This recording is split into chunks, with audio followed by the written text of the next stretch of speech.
Hello friends. तो आज हम BSc first year semester first में वनस्पति विज्ञान जो है हमारा बॉटनी, इसके पहली यूनिट स्टार्ट कर रहे हैं, क्योंकि सेकंड यूनिट मैंने स्टार्ट कर दिया था इससे पहले ही, और फर्स्ट यूनिट आज से स्टार्ट होगी। जो सेकंड यूनिट थी माइक्रोबियल वर्ल्ड, उसमें हम बैक्टीरिया के जो स्ट्रक्चर में जितनी भी चीज़ें पाई जाती हैं बैक्टीरियल सेल में, उसको कंटिन्यू कर रहे हैं। मैक्सिमम लेक्चर अपलोड हो चुका है, केवल रिप्रोडक्शन बचा हुआ है बैक्टीरिया का। फर्स्ट यूनिट जो है हमारी माइक्रोस्कोपी, सूक्ष्म दर्शन, इसमें हम माइक्रो ऑर्गेनिज्म की स्टडी करते हैं। माइक्रोस्कोप के बारे में पूरा डिटेल में ये यूनिट है। पहले हम इसमें प्रिंसिपल ऑफ माइक्रोस्कोपी समझेंगे, किस सिद्धांत पे यह आधारित होती है। इंट्रोडक्शन एंड हिस्ट्री, इसके इतिहास के बारे में, कौन कौन से साइंटिस्टों ने फर्स्ट माइक्रोस्कोप किसने बनाया, ये सारी चीज़ें, ठीक है। और भी जैसे एंटोनी वान लीeuwenhoek है, रॉबर्ट हुक है, इन सब का योगदान पढ़ेंगे। टाइप्स ऑफ माइक्रोस्कोपी बहुत ही इंपॉर्टेंट है। इसमें लाइट माइक्रोस्कोपी, फ्लोरेसेंस, ठीक है, dark field microscopy, electron microscopy हो गया, और bright field microscopy, confocal microscopy, बहुत सारे टाइप हैं, सब पढ़ेंगे। और लास्ट में हम एप्लीकेशन या उपयोग पढ़ेंगे। तो आज के लेक्चर में पहले हम माइक्रोस्कोपी क्या होता है समझेंगे, इसके टाइप क्या होते हैं। तो आप लोग बस इसको, ये पॉइंट आप लिखना चाहें लिख सकते हैं। फिर हम स्टार्ट करते हैं माइक्रोस्कोपी।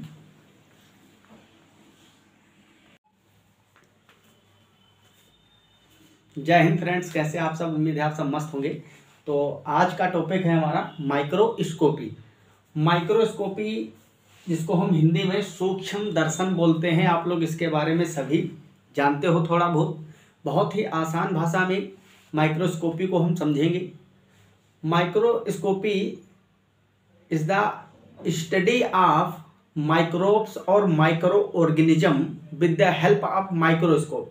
मतलब जो सूक्ष्म जीव होते हैं, माइक्रो ऑर्गेनिज्म, उसके अध्ययन की जो टेक्निक होती है, जिसमें हम माइक्रोस्कोप के द्वारा देखते हैं, इस पूरी फील्ड को बोला जाता है माइक्रोस्कोपी, ठीक है। तो इसकी सिंपल सी डिफिनेशन है। इस लेक्चर में हम क्या क्या डील करने वाले हैं वो आपको मैं बता दूं। पहला तो माइक्रोस्कोप क्या होते हैं, कितने टाइप के माइक्रोस्कोप होते हैं, फर्स्ट माइक्रोस्कोप किसने बनाया था, उसके अलावा भी जो इम्पोर्टेंट साइंटिस्ट हैं 4-5, उनका क्या योगदान रहा है इस फील्ड में। टाइप ऑफ माइक्रोस्कोपी जो 3 टाइप की होती है, उनके अंदर भी फर्दर डिवीजन होते हैं, उनका पोस्टमार्टम होगा इस लेक्चर में। इसके अलावा मैग्नीफिकेशन क्या होता है, आवर्धन वगैरह, रिजोल्यूशन पावर, तो ये सारे टॉपिक हम इसमें डिस्कस करेंगे। जैसे कि इसकी ज़रूरत क्यों लगी, क्योंकि आपको पता ही है हमारे सराउंडिंग में चारों ओर करोड़ों लाखों की संख्या में माइक्रो ऑर्गेनिज्म रहते हैं, उपस्थित, प्रेजेंट हैं, लेकिन हमको पता नहीं है क्योंकि वो नेकेड आई से दिख नहीं रहे। तो ऐसे ऑर्गेनिज्म, माइक्रो ऑर्गेनिज्म या माइक्रोब्स बोल सकते हो, सूक्ष्म जीव, जिनको हम नग्न आंखों से नहीं देख सकते हैं, नेकेड आई से हमको दिखाई नहीं देते हैं, उनको देखने के लिए, उनकी स्टडी करने के लिए हम माइक्रोस्कोप का यूज करते हैं, उसी को हम बोलते हैं माइक्रोस्कोपी। तो इसमें जैसे कि आपको किसी सेल की स्टडी करना है, कि सेल का डिवीजन कैसे होता है, तो आप कैसे देखोगे? सेल तो बहुत माइक्रोस्कोपिक होती है, सब माइक्रोस्कोपिक, आप जान नहीं पाओगे। बैक्टीरिया को देखना है, बैक्टीरिया की स्टडी करना है, स्टेनिंग करना है। जब स्टेनिंग आप करोगे बैक्टीरिया की, तो कैसे आपको पता चलेगा कि बैक्टीरिया का स्टेन कौन सा है, ग्राम स्टेन है, ग्राम पॉजिटिव है या ग्राम निगेटिव है। अब जब बैक्टीरिया डिजीज कोज करते हैं, नए नए बैक्टीरिया पे रिसर्च होता है, कौन सा रोग इस फैला रहा है, तो ये हम कैसे उसके लिए मेडिसिन तैयार करते हैं। उसकी जो मेडिसिन आप खाते हो, वो एक्चुअली जो बैक्टीरिया होता है उसकी सेल वॉल पे एक्शन करता है, जाके किस पे, सेल वॉल पे, कोशिका भित्ति जो बाहर होती है। तो जब तक हम उसका स्ट्रक्चर नहीं जान पाएंगे बैक्टीरिया का, तब तक उसके लिए मेडिसिन भी नहीं डिजाइन कर पाएंगे अच्छी। तो ये सारी चीज़ें होती हैं। इसके अलावा सेल में क्या क्या प्रोसेस हो रहे हैं, कौन सी प्रोटीन कहाँ मूव कर रही है, ठीक है, रिप्लिकेशन वगैरह देखना है हमको सेल के अंदर। तो इन सब प्रोसेस के लिए माइक्रोस्कोप का यूज किया जाता है। माइक्रोस्कोप से हम कई गुना आकार बढ़ा सकते हैं। जो ओरिजिनल आकार होता है एक ऑब्जेक्ट का, ऑब्जेक्ट मीन्स इसमें बैक्टीरिया हो गया या कोई सेल है, प्लांट सेल, एनिमल सेल, या और कोई माइक्रोस्कोपिक पार्टिकल, एटम्स हो जाते हैं ना, परमाणु, उसको देख ऑब्जेक्ट कहेंगे जहाँ जहाँ हम वहाँ मतलब इसका यही रहेगा, ये सारी चीज़ें, ठीक है। इनमें से कुछ भी हो सकता है। तो इनको जब हम देखते हैं, इनको देखने के लिए ओरिजिनल आकार से कई गुना ज़्यादा आकार बढ़ा देता है माइक्रोस्कोप।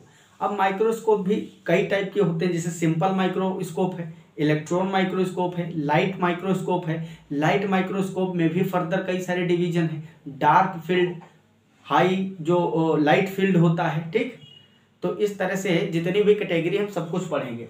सबसे पहले इसकी जो हिस्ट्री है, थोड़ा सा वहाँ से क्वेश्चन संभावना रहती है आने की, तो इसकी आपको डेफिनेशन बस यही लिख देना है छोटी सी, the study of micro organisms और microbes with the help of microscope is called microscopy, ठीक। ये मैंने सिंपलेस्ट फॉर्म में एक ही लाइन में आपको लिख के दे दिया हूँ। ब्रैकेट में आप ये भी लिख सकते हो, which is not visible in naked eye, मतलब जो नग्न आंखों से नहीं दिखते हैं, ठीक, उनके लिए जो माइक्रोस्कोप से हम अध्ययन करते हैं। माइक्रोस्कोप जो है सबसे पहले 14th सेंचुरी में स्पेक्ट्रलेस फर्स्ट मेड इन इटली, मतलब इटली में बनाया गया था। वो कैसा था जानते हो? ऐसे ही एक लेंस था, सिर्फ लेंस से, जैसे कि एक लेंस होता है ना जिससे हम इस तरह से देखते हैं, गोल गोल आगे लगा होता है लेंस और पकड़ने वाला होता है हाथ में, उसकी बात की जा रही है। वो सिंपल माइक्रोस्कोप में आता है। रीडिंग वाले होते हैं ना कई सारे लेंस, रीडिंग माइक्रोस्कोप या रीडिंग लेंस, तो वो सिंपल वाले में आते हैं। उसी तरह के पहले डिस्कवर किए गए थे। इसके अलावा अगर हम बात करें तो फर्स्ट जो कंपाउंड माइक्रोस्कोप था, कंपाउंड माइक्रोस्कोप का मतलब जिसमें 2 और मोर देन 2, मतलब 2 या 2 से अधिक लेंस का पूरा सेट होता है, ठीक, उसको हम बोलते हैं कंपाउंड माइक्रोस्कोप। और सिंपल वाले में सिर्फ एक लेंस होता है जिससे हम इस तरह से देखते हैं। छोटा अक्षर होता है, बड़ा दिखाई देने लगता है ना, आप सब लोग उसको देखे होंगे। अब तो आज की डेट में इतनी टेक्नोलॉजी, छोटे छोटे भी 2-2, 3-3 रुपए में भी हम लोग जो ज्योमेट्री खरीदते थे ना पहले छोटे थे, तो उसमें आता था एक माइक्रोस्कोप भी मिलता था, तो उससे हम लोग देखते थे। छोटे छोटे अक्षर बुक में रहते थे तो बड़े दिखाई देने लगते थे। और उससे एक वो भी करते थे, उसमें एक टेक्निक लगाते थे, वो सूर्य के प्रकाश पे करते थे। फिर इस तरह से तो क्या करता था, मतलब कॉन्वेक्स होता है ना, वो कॉन्वेक्स लेंस, तो चीज़ों को जो लाइट पड़ती है उस पर, जितनी एरिया पे पड़ रही होती है उसको एक पास फोकसित कर देता है, फोकस कर देता है। तो वहाँ पे जितनी एनर्जी उस पर फॉल कर रही है वो सारी एनर्जी को एक पॉइंट पे कर देता है। मतलब जितना ही बढ़ाते जाओगे आप उतना ही वो एरिया कम होता जाएगा, उसकी एनर्जी कंजर्व करते रहेगा एक ही पास। तो इससे क्या होता है, इससे वहाँ पे जलन होने लगती थी, एनर्जी इकट्ठे हो जाती थी। अब वो एनर्जी हीट एनर्जी है तो जलन वहाँ पे होने लगेगा ना। तो ये सब किए होंगे आप भी। तो इसके बाद में जो कंपाउंड माइक्रोस्कोप है वो 1585 में फर्स्ट माइक्रोस्कोप जेचेरियस जिनसेस, इन्होंने फर्स्ट कंपाउंड माइक्रोस्कोप बनाया था, ठीक। इसके अलावा हम अगर बात करें तो रॉबर्ट हुक ने थोड़ा और ज़्यादा उसको मॉडिफाई किया और अच्छे ढंग से बनाया। जो परफेक्ट अगर हम बताएं तो ये रॉबर्ट हुक ने जो बनाया था ये ज़्यादा परफेक्ट था। इससे हम सब माइक्रोस्कोपिक पार्टिकल्स को देख सकते थे, ठीक है। तो Robert Hooke's famous Micrographia is publish which outlines Hooke's various study using the microscope. बहुत सारे माइक्रो ऑर्गेनिज्म का इनसे जो है इसने किया था, अध्ययन भी किया था। ल्यूवेनहॉक ने फर्स्ट टाइम बैक्टीरिया को देखा था, इसी माइक्रोस्कोप से देखा था, ठीक है। और जो प्लांट सेल, कॉर्क सेल को देखा था। लाइट माइक्रोस्कोप को एंटोनी वॉन ल्यूवेनहॉक ने बनाया था। किसने बनाया था? एंटोनी वॉन ल्यूवेनहॉक, जिनको फादर ऑफ माइक्रोस्कोपी भी कहा जाता है, ठीक। माइक्रोस्कोपी के फादर एंटोनी वॉन ल्यूवेनहॉक को कहा जाता है, क्योंकि ये जो एंटोनी वॉन ने लाइट माइक्रोस्कोप बनाया, ये रॉबर्ट हुक का भी जो बना था माइक्रोस्कोप उससे कहीं ज़्यादा अच्छा था। इसकी जो रिजोल्यूशन पावर थी लाइट माइक्रोस्कोप की, ये कहीं ज़्यादा अच्छी थी। तो ये जो है एंटोनी वॉन ल्यूवेनहॉक ने बनाया था और इसी से फर्स्ट टाइम इन्हें ही बैक्टीरिया की डिस्कवरी किया था, ठीक। डिस्कवरी ऑफ बैक्टीरिया को डिस्कवर किया था, ठीक, इन्होंने ही, उसी अपने लाइट माइक्रोस्कोप से। इसके बाद में जैसे जैसे टेक्नोलॉजी बढ़ती गई, अध्ययन चलता रहा, स्टडी। भैया थोड़ा बंद कर दो विंडो। ये जो है इलेक्ट्रॉन माइक्रोस्कोप का धीरे धीरे इन्वेंशन हुआ, ठीक है। तो इसमें क्या हुआ, ये जो इलेक्ट्रॉन माइक्रोस्कोप है, लाइट माइक्रोस्कोप, इसमें दो मेजर डिफरेंसेस होते हैं। लाइट माइक्रोस्कोप में लाइट के द्वारा काम किया जाता है, उस पर प्रकाश डाला जाता है, फिर लाइट से हम विजुअलाइजेशन करते हैं। और इलेक्ट्रॉन माइक्रोस्कोप में क्या किया जाता है, इसमें इलेक्ट्रॉन बीम समझते हो, कई सारे इलेक्ट्रॉनों की मतलब एक लाइन पूरी डाली जाती है जिससे हम विजुअलाइजेशन करते हैं। ये डायग्राम के थ्रू भी हम आगे समझेंगे, क्योंकि बहुत सारे पार्ट में हम आपको माइक्रोस्कोपी वाला ये यूनिट कंप्लीट करवाएंगे। बहुत इंपॉर्टेंट है, बीएससी में क्वेश्चन भी इससे खूब पूछे जाते हैं। तो इलेक्ट्रॉन माइक्रोस्कोप जो था, इसको किसने डिस्कवर किया था, इसका आविष्कार किसने किया था, Ernst Ruska, Bodo von Borries and Max Knoll 1931 में किया था। ये साइंटिस्ट जितने मैंने लिखे हैं बस इतने आपको याद करना है, इसके अलावा बुक में कई सारे होते हैं वो आपको नहीं याद करना है। तो microscope could magnify an object up to 20 और 30 टाइम्स इट्स नॉर्मल साइज या ओरिजिनल साइज, मतलब 20 से 30। अब तो ऐसे ऐसे आ गए हैं कि आप 400 गुना 1000 गुना बढ़ा सकते हो उनके आकार को, 10-10 हजार गुना भी आप बढ़ा सकते हो। अगर कोई पार्टिकल है, कोई माइक्रो ऑर्गेनिज्म है, उसका जो ओरिजिनल साइज है उससे लगभग आप हजारों गुना बड़ा करके देख सकते हो। ऐसे ऐसे माइक्रोस्कोप डेवलप हो चुके हैं। तो आई होप ये चीज़ें आपको समझ में आई होंगी। तो मैं साइड हो जाता हूँ, इसको आप पॉज करके नोट करिए, फिर आगे हम बताते हैं आपको टाइप्स ऑफ माइक्रोस्कोप, कितने टाइप के होते हैं माइक्रोस्कोप।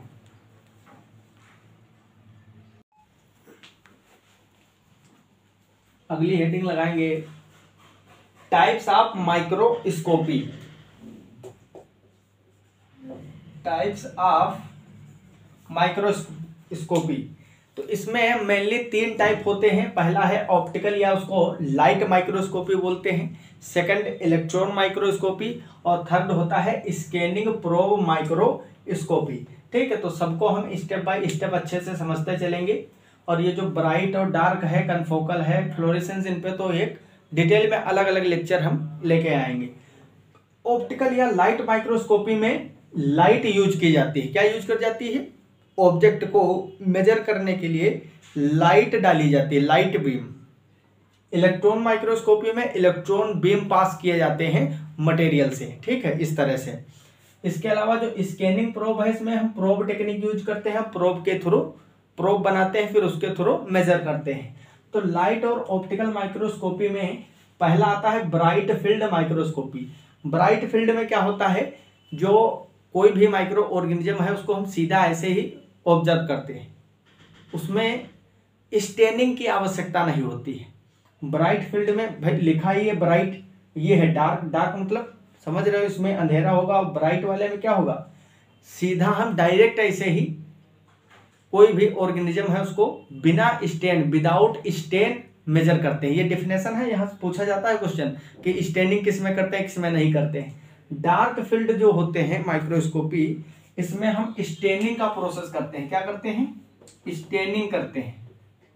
क्योंकि जैसे कि आप समझिए पीछे व्हाइट है, नीचे मान लीजिए जहां माइक्रोस्कोप में आप मेजर कर रहे हो तो नीचे व्हाइट है, उस पर मटेरियल रखा हुआ है, ठीक है। तो अगर दिख नहीं रहा है तो डार्क वाले में क्या दिखेगा, वही व्हाइट वाला दिखेगा जो चारों ओर का पार्ट होगा, लेकिन मटेरियल तुम्हारा नहीं दिखेगा। तो मटेरियल को स्टेन किया जाता है, एक पर्टिकुलर कलर दिया जाता है ताकि वो मेजर हो सके, ठीक है, विजिबल हो जाए। इसलिए डार्क फील्ड माइक्रोस्कोपी में हम स्टेनिंग करते हैं, मतलब रंगते हैं, उसको रंगा जाता है मटेरियल को, उस पर कलर चढ़ाया जाता है। स्टेनिंग का मतलब तो यही होता है ना। अब अलग अलग ऑर्गेनिज्म के लिए अलग अलग प्रकार के डाइज अवेलेबल हैं। आप डाई की पूरी लिस्ट भी देख सकते हो, नेट पे सर्च करोगे कि प्रोटीन के लिए कौन सा यूज होता है, डीएनए मतलब न्यूक्लिक एसिड के लिए कौन सी डाई यूज की जाती है, बैक्टीरिया के लिए कौन से, तो अलग अलग डाइज आती हैं जिससे हम स्टेन करते हैं। उसके बाद में डार्क फील्ड माइक्रोस्कोपी का यूज करते हैं। उसके बाद में आता है कन्फोकल माइक्रोस्कोपी, फिर है फेज कॉन्स्टेंट माइक्रोस्कोपी। फेज का मतलब यहाँ पर लाइट से है, फेज का मतलब क्या होता है, लाइट से होता है माइक्रोस्कोपी, तो आप जानते ही हो, स्टडी ऑफ माइक्रो ऑर्गेनिज्म।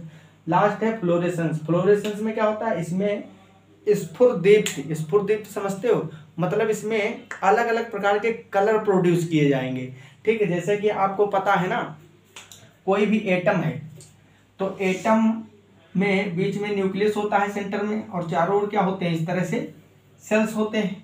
अब इन सेल में क्या होता है, इनमें इलेक्ट्रॉन होते हैं, इस तरह से क्या होते हैं, इलेक्ट्रॉन। ये सेल्स बनी हुई हैं। तो जब इस पे बाहर से लाइट आएगी, लाइट पड़ेगी, तो लाइट क्या देगी, इसको एनर्जी देगी, और एनर्जी से क्या करेगा, जो इसके बाहर वाली है, जब इसको एनर्जी मिल जाएगी तो हाई एनर्जी वाले सेल में पहुंच जाएगा। तो ये यहाँ से कूद के कहाँ जाएगा, इसके ऊपर वाली सेल में जाएगा, लेकिन वहां पे रह नहीं पाएगा, क्योंकि इसकी इलेक्ट्रॉन की, आपको पता है बोहर का एटॉमिक मॉडल आप पढ़े होंगे केमिस्ट्री में।